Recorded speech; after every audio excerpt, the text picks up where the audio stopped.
বাসার মধ্যে কেউ নাই, আমি পারি না ওই কাজের ছেলের সাথে দুটো কথা বলতে। যারা নাকি প্রবাসী মেয়েদেরকে নিয়ে খারাপ কথা বলেন তাদেরকে একটা প্রমাণ আমি এখন দিতেছি। বিকেলবেলা বাসায় কেউ নাই, মাগরিবের আজানের সময় হয়ে গেছে, দুধের কেতলিগুলো মাজরায় কেউ দিয়ে আসে নাই। ঠেলায় পরে কাজের মানুষটা আছে এই দুধের কেতলি নেওয়ার জন্য, এই কেতলি নিয়ে দুধ আনবে।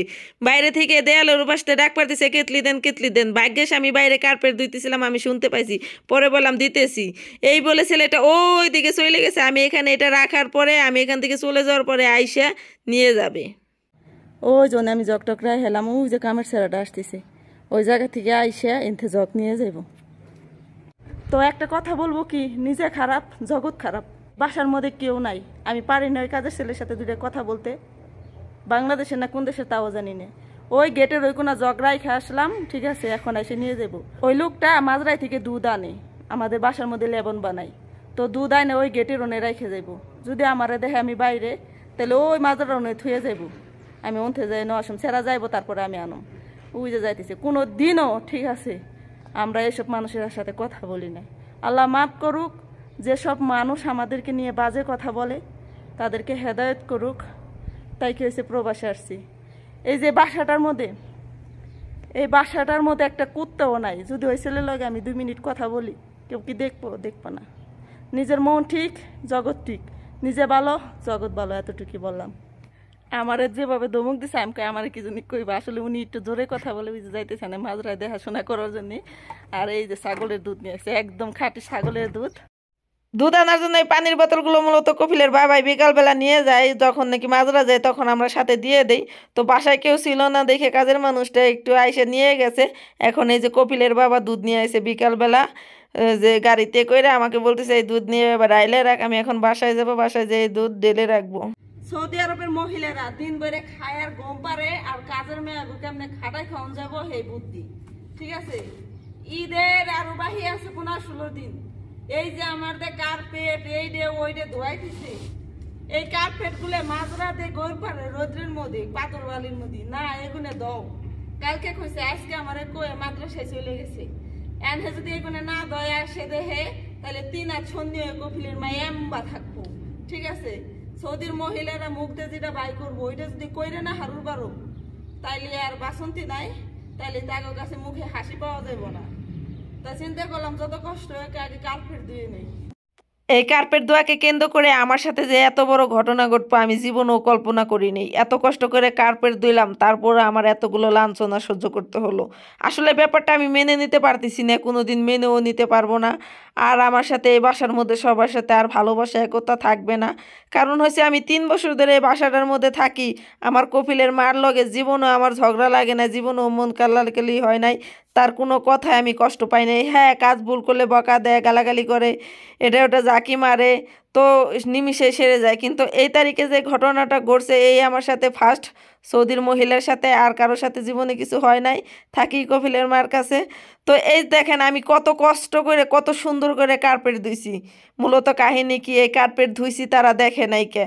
তো এই কার্পেট ধুয়ে আমি চেয়ারের পর উঠে রাখছি, ভিডিওর শেষ সময়তে দেখতে পারবেন। কারণ হয়েছে এটার মধ্যে যদি পানি থাকে তাহলে ময়লাটা থেকে যাবে, ভাবলাম পানিটা ঝরে যাবে। এই চেয়ারের উপরে কার্পেট উঠাটাই ছিল আমার জীবনের কাল হয়ে দাঁড়াইছিল। তো সকালবেলা আমারে বলতেছে কার্পেট না দুবার করলাম, কার্পেট না দুবার করলাম, ধুইলি না।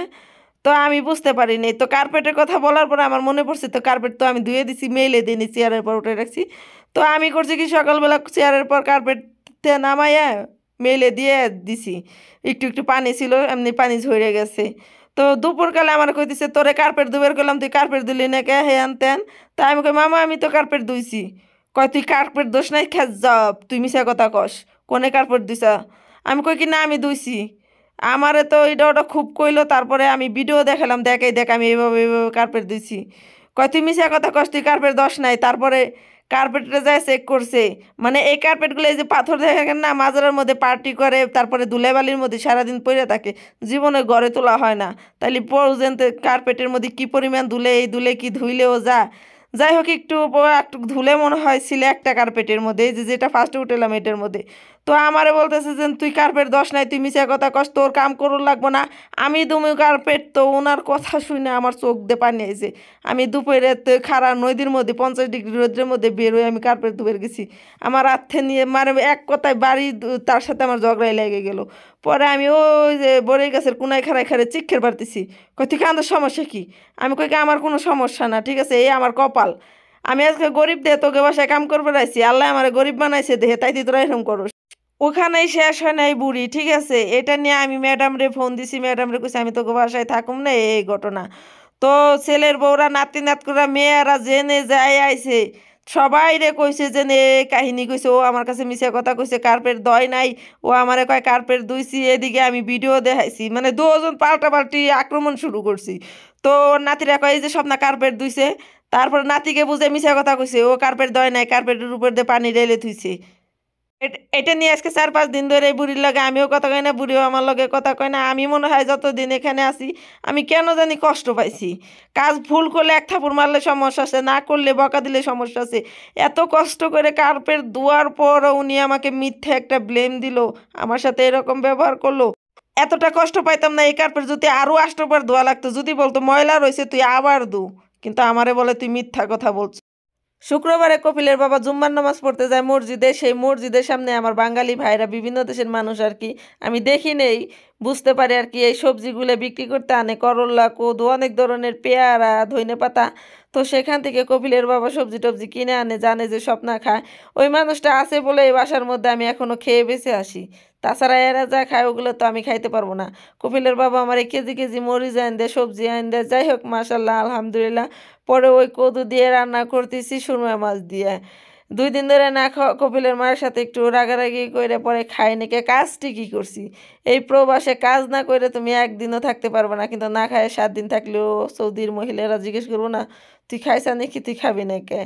যাই হোক আলহামদুলিল্লাহ এখনই ভালো আছি, আল্লাহ পাক ভালো রাখছে। একবার মনে চাইছিল যে না বাড়ি চলে যাই, কেন আমার সাথে এরকম করলো, আমি কাজ করার পরও কেন বললো যে তুই মিথ্যা কথা বলছিস। পরে বললাম জেদ করে হবে কি, গরিবের ঘরে জন্ম নিছি, মানুষটাই গরিব, থেকে যায়। আরেকটা বছর কষ্ট করে রাগ করলে তাদের তো কিছু যায় আসে না, আমি যদি ইচ্ছে করি আর 2 মাস পরে চলে যেতে পারবো।